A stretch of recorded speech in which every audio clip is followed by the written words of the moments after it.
आजपर्यंत असा उपक्रम वडगाव शहरी भागामध्ये कोणीही केलेला नाही आणि त्यांनी हा खूपच उत्स्फूर्त कार्यक्रम केलेला आहे.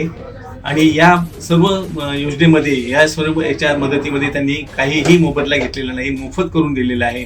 त्याबद्दल मी त्यांचे खूप धन्यवाद मानतो.